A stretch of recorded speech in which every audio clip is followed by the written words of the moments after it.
MCA Côte d'Ivoire. C'est l'antenne ivoirienne du MCC américain. Donc le MCC, je pense que vous savez tout ce que c'est, sinon Madame Argent vous l'expliquera tout à l'heure.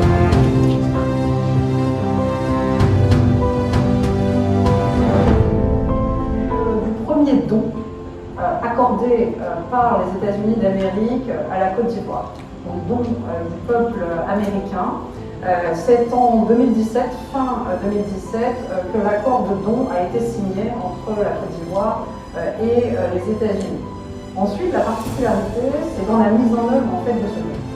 C'est une entité qui est créée, ex nihilo, par ordonnance du président de la République.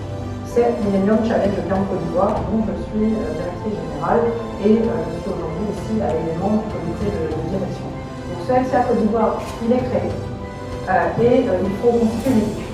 C'est le cas aujourd'hui, nous sommes plus de 80 personnels de LCA Côte d'Ivoire, mais avant 2019, il n'y avait aucun employé de LCA Côte d'Ivoire.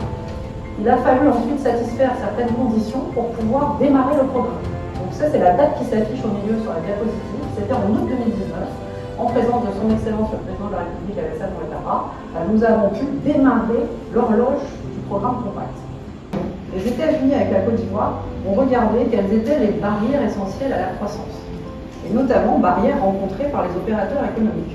Je ne vous cacherai pas qu'à ce moment-là, en tant que directeur général d'une entreprise industrielle, c'est quand j'ai regardé le contenu de ce don que j'ai souhaité postuler.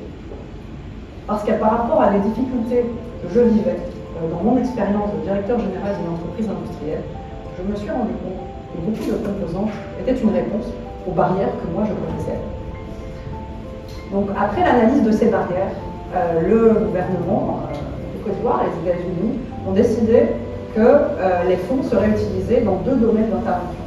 L'éducation, bien sûr, avec deux sous-volets, l'éducation secondaire et l'enseignement technique et la formation professionnelle, ô combien important pour le développement des entreprises. Donc pour ces 4 projets importants, nous allons réhabiliter ces itinéraires. Je disais tout à l'heure qu'on ne va pas se charger seulement de réhabiliter, on apporte une amélioration en réalisant par exemple des accès pour les piétons, en réalisant par exemple des accès pour les deux roues. Dans la dimension de ces travaux-là aussi, pour ceux qui regardent un peu, s'intéressent un peu aux infrastructures, on a tendance à dire qu'on ne fait que faire de la route. Voilà. Pour nous, cette dimension-là va au-delà et prend en compte aussi une dimension qui est très importante, c'est la prise en compte des personnes qui peuvent être affectées par ces projets-là. Je vais utiliser un terme que notre bailleur n'aime pas, c'est le terme d'égartissement. On parlera de beaucoup de d'égartissement pour certains sujets. Nous, par exemple, une contrainte dans la réalisation de notre projet, c'est la prise en compte des personnes affectées par ce projet. C'est une exigence du bailleur, c'est une exigence principale du bailleur. Alors, nous avons dans notre activité deux sous-activités. Une activité qui va s'occuper de l'enseignement secondaire et une autre du secteur de la formation professionnelle.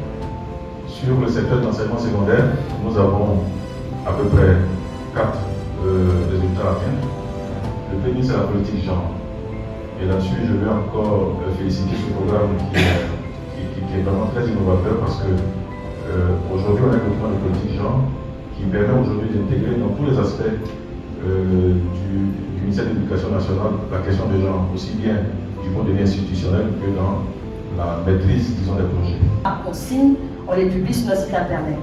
Donc après, par exemple, je prends un exemple tout simple, les travaux qui vont se tenir, on va réhabiliter les voies, comme Lionel vous a expliqué, mais cette réhabilitation va entraîner une urbanisation, enfin un aménagement urbain.